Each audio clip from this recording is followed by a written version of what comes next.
थी वोयाज दो ला इता दे गॉन मुगल के ग्रेट मुगल के पीरियड में एक सफ़र। और फ्रांसवा बेर्निए इन्होंने ये किताब लिखी थी। उनका ये फ्रेंच फिजिशियन था, डॉक्टर था और ट्रैवलर था। 1830 का एडिशन इनका आजकल मिलता है, इससे पहले के एडिशन सारे गायब हो चुके हैं।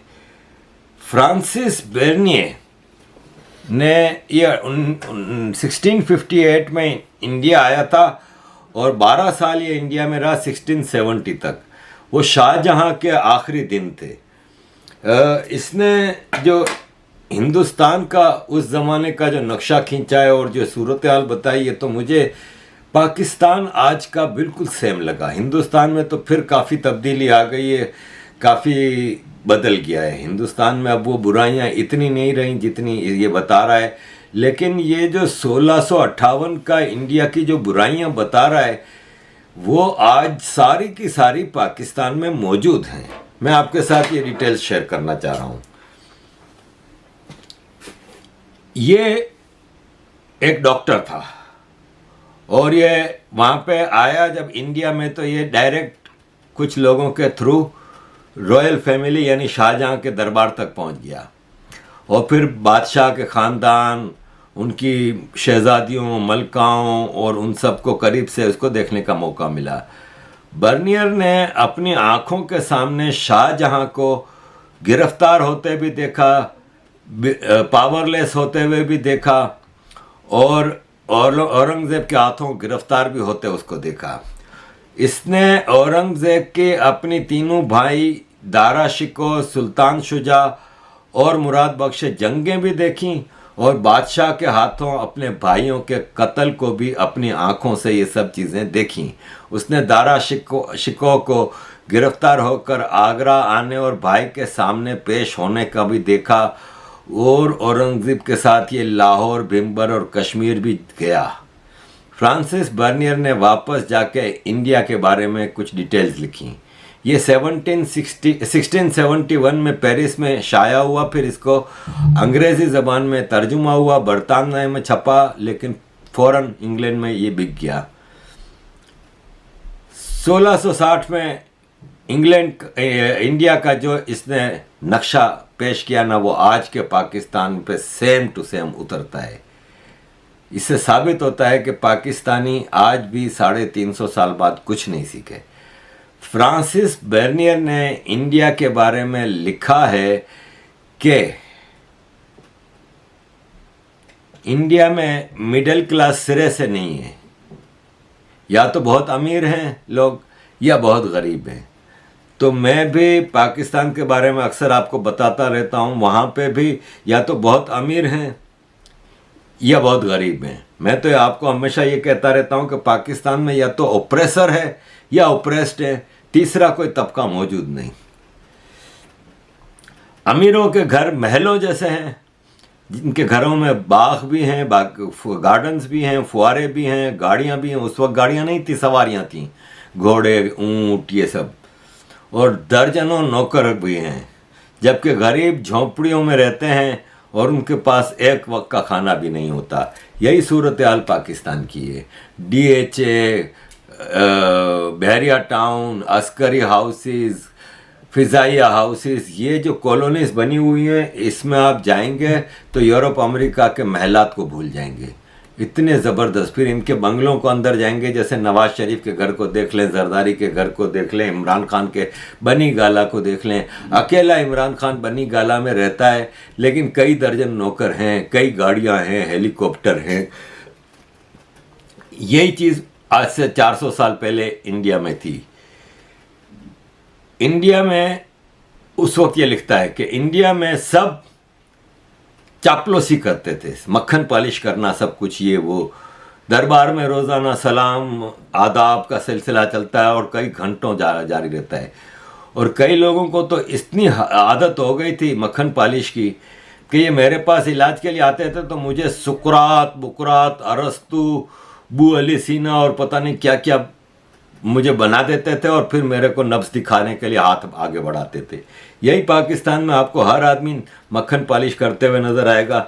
मामूली मिसाल ले लें, मैं मेयर बन के गया था तो मुझे रोज झाड़ पे चढ़ाने के लिए 50 आदमी आते थे। हर आदमी आपकी मक्खन पॉलिश करेगा। बादशाह जब दरबार में मुंह खोलता था तो दरबारी वाह वाह वाह सुभान अल्लाह सुभान अल्लाह। और यहां भी यही है। आपको मौलवियों की महफिल में चले जाएं, आप बड़े बड़े जनरलों की महफिल में चले जाएं, लोग उनकी वाहवाही करते हुए नजर आएंगे। हर आदमी अपनी जेब में शिकायतें लेके घूमता रहता है और एप्लीकेशंस और रिक्वेस्ट हैं, और कहीं भी कोई पावरफुल आदमी नज़र आता है तो उसको पर्चियाँ देते रहते हैं कि प्लीज़ हमारा ये काम कर दें, ये काम नहीं कर दें। और मैं बताऊं, आज पाकिस्तान में यही हाल है। मैं एज ए मेयर कहीं भी जाता था तो दर्जनों लोग आके अपनी पर्चियाँ देते थे, मेरे सेक्रेटरी को मैं देता जाता था। और ये चीज़ें सेम टू सेम आज 400 साल बाद है। बाज़ार, वो लिखता है कि बाज़ार इंडिया में बेतरतीब और गंदे हैं। यही हाल पाकिस्तान का है। आपको एक दुकान से पश्मीना, रेशम, जरी का कपड़ा मिलेगा तो साथ में दुकान पे तेल, घी, आटा, शक्कर बिक रहा होगा। आपको किताबों की दुकान मिलेगी, बराबर में जूतों की दुकान मिलेगी। यही हाल पाकिस्तान के बाजारों का है। हर दुकान का अपना रेट है। उनका भी एक ही चीज एक दुकान पे दूसरे भाव में मिलती है, एक दुकान में दूसरे भाव में, और भावताव होते हैं। हम यहाँ यूरोप में जाते हैं, किसी कभी भावताव की जरूरत नहीं पड़ी है। जो प्राइस लिखी हुई है साली वही होगी। लेकिन यहाँ वहाँ पे भावताव होते हैं और आपस में फिर ग्राहक और दुकानदार आपस में लड़ पड़ते हैं। अक्सर जगहों पे मिठाइयों की बहुत ज्यादा दुकानें हैं। हर गली में मिठाई मिलेगी, मिठाई की दुकान मिलेगी, और उसमें गंदगी, मक्खियाँ, मच्छर, बिल्लियाँ और कुत्ते तक दिखाई देते हैं उन मिठाई की दुकानों पे। पाकिस्तान में आज भी यही हाल है। हम बंस रोड पे, मैं अपने कराची की बात करूं तो बंस रोड चले जाएं, कहाँ चले जाएं, वही मट्टी, धूल, कीचड़ के नीचे ऊपर कढ़ाई रख के बना रहे हैं चीज़ें, खुल्लम खुल्ला, मक्खियाँ, गंदगी। ये लिखता है कि आपको हिंदुस्तान भर में अच्छा गोश्त नहीं मिलता, इसलिए कि कसाई बीमार और बिल्कुल मरने के करीब जो जानवर होते हैं वो काट के बेचता है। यही हाल पाकिस्तान में कुत्ते का। अभी कराची में पकड़ा गया एक चिकन के गोश्त बेचने वाली बड़ी कंपनी, उसके पास 5000 किलो मेंढक निकले, खाल उतरे हुए, साफ किए हुए। वो मेंढक का गोश्त मिला के चिकन के साथ बेचता था। कुत्ते का गोश्त, गधे का गोश्त लाहौर में अक्सर पकड़ा गया है, और लाहौर की कढ़ाई मशहूर है कि ये खोता कढ़ाई है, गधे की गोश्त है। ये 400 साल पहले का भी यही हाल था। फल बहुत महंगे हैं, फ्रूट, आज भी यही हाल है। गरीब तो फ्रूट खा नहीं सकता। रमज़ान में आपको पता है इफ्तारी के वक्त फ्रूट की एक रस्म है, गरीब बेचारा फ्रूट नहीं खा सकता। सरदा बहुत महंगा है, खरबूजे बहुत हैं, लेकिन 10 में से 1 खरबूजा मीठा निकलता है। हिंदुस्तान में शराब पे पाबंदी है, मुगल पीरियड की बात हो रही है, लेकिन छुप कर सब पीते हैं।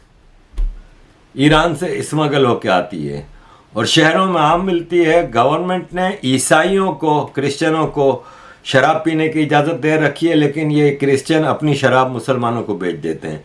पाकिस्तान में शराब पे पाबंदी है, लेकिन सबसे ज़्यादा शराब बिकती है। आपको हर दूसरा आदमी शराब पीता हुआ, मतलब उसको पीता होगा वो। ये पाकिस्तान में सबको पता है। और क्रिश्चियन के कोटे पे इतनी दुकानें हैं वहाँ पे शराब की, जबकि आपको पता है वहाँ तो माइनॉरिटी है ही कहाँ, बची ही कहाँ है, और इतनी शराब बिकती है।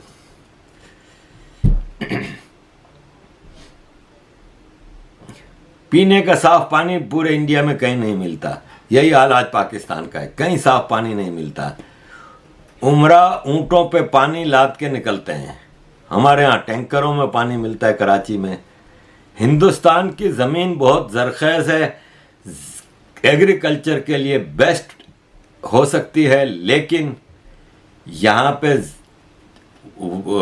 टेक्नोलॉजी बहुत पुरानी है, इसलिए यहाँ पे वो रिजल्ट नहीं आता एग्रीकल्चर का जो कि आना चाहिए। ज़्यादातर हिंदुस्तान की ज़मीनें बंजर पड़ी हैं। यही हाल आज पाकिस्तान का है, सेम टू सेम।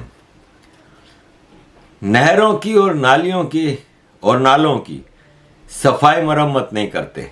यही हाल कराची का और पाकिस्तान का है। आप देख रहे हैं ये फ्लड में पानी क्यों नहीं निकल रहा भाई? बहुत ज़्यादा फ्लड आ गया, 2 दिन में निकल जाए, 4 दिन में, आज 6 महीने 4 महीने बाद भी पानी नहीं निकल रहा, इसलिए कि नाले भरे हुए, कोई साफ ही नहीं करता नाले। छोटा किसान ये समझता है कि हम सफाई करवाएंगे तो जागीरदारों को फायदा होगा। जागीरदार ये सोचता है कि भाई हम सफाई पे पैसे लगाएंगे, फायदा छोटे किसान का होगा। यूं सफाइयां नहीं कराई जाती। ये लिखता है कि लाहौर के सबर में हर साल सैलाब आता है, 400 साल पहले की बात है, और सैकड़ों लोगों की हजारों जमीनें बहा के ले जाता है, घर बह जाते हैं, फसलें बह जाती हैं, लेकिन कोई सैलाब को रोकने का बंदोबस्त नहीं। इस 400 साल बाद आज भी वही हालत है। फ्रांसिस बर्नियर ने इंडियन लोगों के बारे में लिखा कि ये कारीगर हैं, स्किल्ड कारीगर हैं, लेकिन कारीगरी को इंडस्ट्री नहीं बनाते। आप देखें पाकिस्तान में हर छोटे से छोटा कारीगर है, सस्ते में अपनी प्रोडक्ट बेच रहा है। भाई आप देखें भारत में एक पापड़ का था, एक पापड़ की एक औरत थी जिसने पापड़ की पूरी एक इंडस्ट्री बना दी, हजारों औरतों को उसमें पापड़ बनाने पे लगा दिया। ऐसे कई एग्जाम्पल्स हैं। पाकिस्तान में ये चीज़ नहीं होती। अगर इंडस्ट्रियलाइजेशन हो जाए ना ये स्किल्ड लेबर्स की, तो कमाल हो जाए। इंडिया के लोग इन्वेस्टमेंट बिजनेस में कम करते हैं, गोल्ड और जेवर ज़्यादा खरीदते हैं। ये बीमारी आज भी इंडिया में है, लेकिन पाकिस्तान में भी ये बहुत ज़्यादा है। यहाँ का एजुकेशन सिस्टम फारिग है, इंडिया का फिर बेहतर है ना, पाकिस्तान का तो बिल्कुल फारिग है। ये उस वक्त की भी बात कर रहा है। ये कहता है ये सिर्फ ज़बान सिखाने पे एजुकेशन समझते हैं कि ज़बान सिखा दी एजुकेशन हो गई। खुद औरंगज़ेब ने इसको कहा कि मैंने अपने बचपन का ज़्यादा वक्त अरबी सीखने में ज़ाया कर दिया। आज पाकिस्तान में आपको अरबी भी सीखनी है, उर्दू भी सीखनी है, इंग्लिश भी सीखनी है, तो ये ज़बानें सिखाते हैं, एजुकेशन नहीं देते। भूखे रहने को इलाज समझते हैं। बुखार होगा तो वो भूखा रहना शुरू कर देंगे कि इससे हमारी तबीयत ठीक हो जाएगी। इंडिया में रिश्वत आम है, 400 साल पहले, ये आज भी है। आपको कोई डॉक्यूमेंट पे सरकारी मोहर लगवानी है, आपको रिश्वत देनी पड़ेगी। यही हाल है आज। सूबेदारों के पास बहुत राइट्स हैं, बहुत इख्तियारात हैं, पावर है। ये सूबेदार भी है, ये खजांची भी है, ट्रेजरर भी है, वकील भी है, जज भी है, सब कुछ यही है। जेलर भी है, पार्लियामेंट भी है। सरकारी एहलकार, आईएएस ऑफिसर 2 हाथों से दौलत लूटते हैं और लुटाते। बादशाह ने अपने लिए 3 करोड़ 184 रुपए का तख्त 1660 में बनवाया। यही पाकिस्तान में इमरान खान करता है। कभी इतने करोड़ का हेलीकॉप्टर ले लिया, कभी इतने करोड़ का प्राइम मिनिस्टर हाउस में खर्चा कराया। यही नवाज शरीफ करता है, यही जरदारी करता है। आज आप हमारे आर्मी के मैस जाके देख लें, खाली ऑफिसर मैस, तो वो बड़े बड़े महलात जैसे हैं। सरकारी ऑफिसर्स और लीडर्स प्रोटोकॉल के बगैर नहीं निकलते घरों से। ये हाथियों पे सवार होकर निकलते हैं, इनके आगे सिपाही चलते हैं, इसके आगे माशकी जो पानी फेंकता है ज़मीन पे ताकि मट्टी ना उड़े, और पूरा एक लश्कर होता है मुलाजिमों का, नौकरों का, जो उनको पंखे भी करता है और रईस आज़म को प्रोटोकॉल मिलता है। 2 आदमी तो खाली उसको थूकने के लिए उगालदान लेके घूमते हैं। आज यही पाकिस्तान में प्रोटोकॉल का हाल है। घर बहुत फजूल बनाते हैं। इनके घर गर्मियों में गर्म और सर्दियों में बर्फ के गार जैसे बन जाते हैं। बादशाह और उमरा जब घूमने के लिए निकलते हैं तो 6-6 हज़ार मजदूर इनका सामान उठाते हैं। हमारे यहाँ भी यही हाल है। अभी मैंने कुछ अरसे पहले फोटो लगाई थी, गवर्नर पंजाब चौधरी सरवर रावी, दरिया रावी में कश्ती में घूमने निकला, नौकरों की भरमार। हिंदुस्तान के बड़े लोग तवाइफों के बहुत शौकीन हैं। यही पाकिस्तान में आपको हरीम शाह और कितनी टिकटॉकर आजकल निकली हैं जो पोलें खोल रही हैं। पूरा मुल्क सेक्स के पीछे लगा हुआ है। एक बड़ा हिस्सा दौलत का इनके ऊपर, तवाइफों के ऊपर उड़ाया जाता है। शाही खानदान की हर महफिल में तवाइफें होती हैं और पूरे दरबार के लोग उनसे फ़ायदा उठाते हैं। ये आज भी पाकिस्तान में है। हिंदुस्तान में मट्टी, गंदगी, बू, बेतरतीब भी इंतहा को छू रही है। यही हाल आज पाकिस्तान का है। क्राइम कॉमन है, मुजरिम पकड़े नहीं जाते, अगर पकड़ लिए जाएं तो सिफारिश या रिश्वत के ज़रिए छूट जाते हैं। फ्रांसिस बर्नियर की किताब में से ये कुछ चीज़ें आपके सामने रखी हैं। हिंदुस्तान में भी इसमें से कुछ मसले मौजूद हैं, लेकिन काफ़ी चीज़ें बेहतर हो गई हैं हिंदुस्तान में। पाकिस्तान ज़रा भी नहीं बदला, और जिस स्पीड से पाकिस्तान चल रहा है तो ये बहुत जल्द 1400 साल पीछे चला जाएगा। नमस्ते भारत, स्वागत है आपका हमारे YouTube चैनल भारत न्यूज पर। आपसे अनुरोध है कि चैनल को सब्सक्राइब करके साथ वाले घंटे का बटन अवश्य दबाएं। अगर आपको हमारी न्यूज अच्छी लगे तो अपने दोस्तों के साथ सोशल मीडिया पर जरूर शेयर करें।